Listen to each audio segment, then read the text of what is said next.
Things just keep getting worse for Shang-Chi, and Marvel's not helping.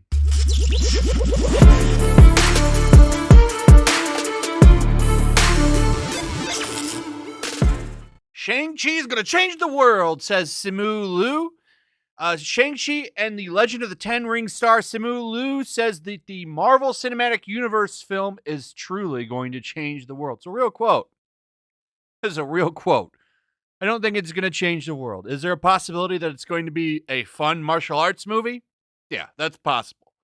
I don't think that Marvel is helping anything out. Look at this. So, as you know, yesterday, the Spider-Man No Way Home trailer leaked. Everybody has pretty much seen it. It was a cell phone recording of a cell phone recording, so the quality was already bad. They're pretty much stuck in a pretty hard place. They have to release this trailer now. All that's out there, I mean, it's pretty much out there, and it's a terrible recording. But it's like, Shang-Chi comes out September 3rd, I believe. It's right around the corner. And what does Marvel do? Well, they release a Spider-Man trailer and Eternals promotional material. What are you doing? It's almost like they have no faith in this movie.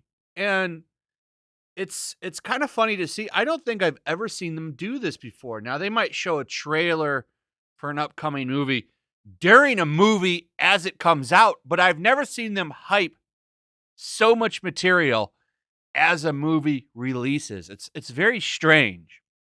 It's very, very strange. By the way, this trailer that came out pretty much confirmed everything, that it does look like there's going to be massive crossover with the Sony movies that came before it. Of course, Toby and Andrew were not in it. I don't think you're going to get anything on them until the movie comes out. I think they're going to just keep denying it. They want it to be a surprise when you watch it for the first time. Of course, it'll leak out from somebody beforehand. So I don't know. This has been such a strange year for Marvel. Kevin Feige running around saying that, Shang-Chi is, of course, as big as anything that we've ever brought to life in the MCU before. Yeah, we'll see. My biggest problem with the guy who plays Shang-Chi is the way that he's disrespected all of the actors that came before him. And he's talking about how, basically he's the first real inspirational Asian actor, martial artist ever. And that's just not true. Jackie Chan, I think, and Bruce Lee deserves that title more than anybody because he was kind of the biggest name to break out. Jackie Chan really helped pave the way with a lot of stuff. He was a massive star. Massive star. But what was funny about that and how he just acts like Jackie Chan doesn't exist, it turns out there's a scene in the movie that just blatantly rips off a Jackie Chan fight. And no one seems to point that out. If anything, Twitter is praising it, saying how great it is. It's an amazing thing. I can't believe they're paying respect to Jackie Chan by incorporating a jacket into a fight. And if anything, it's like, well, why are you saying all of this stuff and now you're disrespecting the man and not even acknowledging him when you're doing an interview? But anyway, let's get to the main topic at hand finally. And that's that reviews for Shang-Chi are out. They're out now.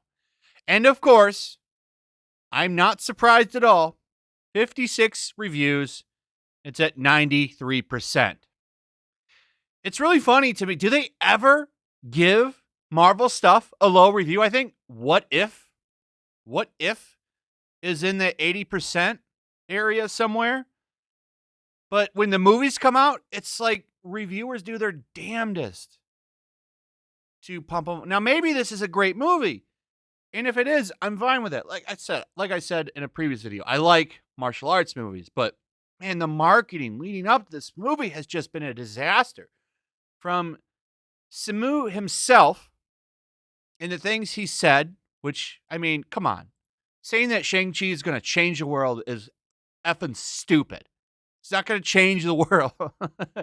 It's not going to change the world. But this is a dumb comment to make. Like, he's not helping anything with the way that he's talking. He's not helping anything, but he just keeps it going with the things that he's saying. Like, he's going to say something stupid tomorrow, I bet.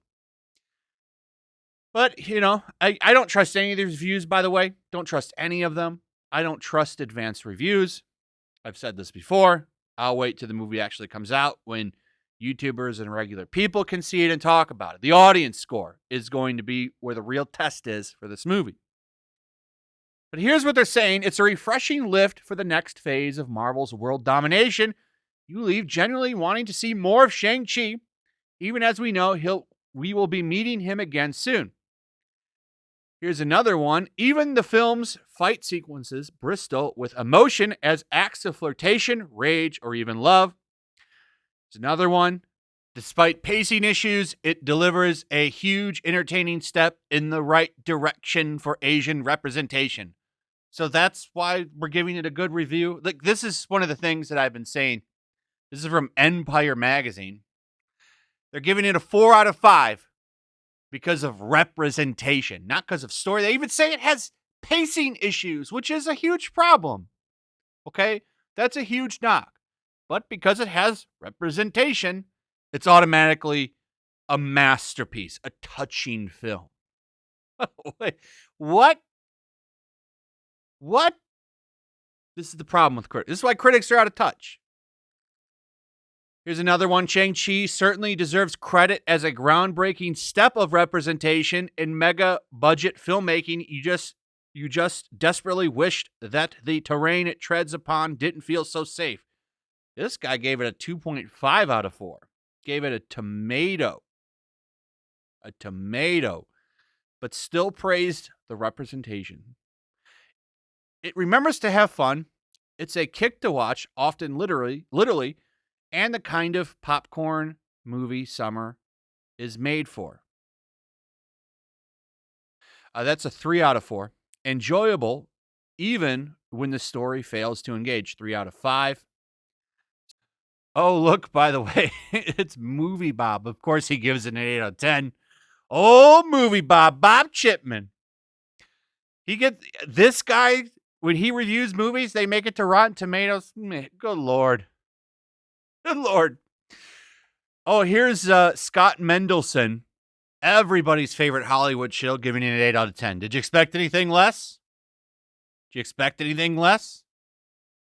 Basically saying that it's awesome because of representation.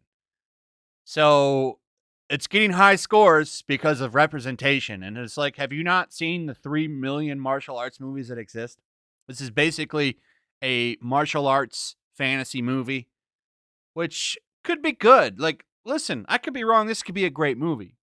But I'm sticking with my story that this movie is being overshadowed by now Spiderman and the Eternals. I don't understand what Marvel's doing there. Like, wouldn't you wait 1.5 more weeks and then put that stuff out? Maybe while this movie's out? Maybe why don't you wait? Let this movie get hype? It's like they think it's going to flop. And maybe it will. Because the main actor is not helping it. He's not helping this movie, saying cringy shit like this. Okay, it's not going to change the world, dude. I'm sorry. It might be a good movie, but that doesn't mean it's going to change the world. And then you've got all of the critics basically saying that it's great because of representation. It's got pacing problems, but don't worry, there's representation. So it's going to be an awesome movie. It's wrong. Well, this is why audiences and critics just are so out of touch with each other.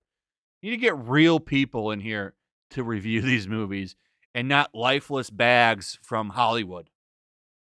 Anyway, that's pretty much it. Let me know what you guys think about all this in the comments below. Also, if you would, please like, subscribe, share the video. Make sure you're still subscribed. Hit that notification bell. And I'll see you guys on the next one. Peace. Also, if you want to help support the channel, check out my Teespring store. There's a link in the description. You can find some merchandise in there that you might want to check out. Also, make sure to follow me over on Twitch.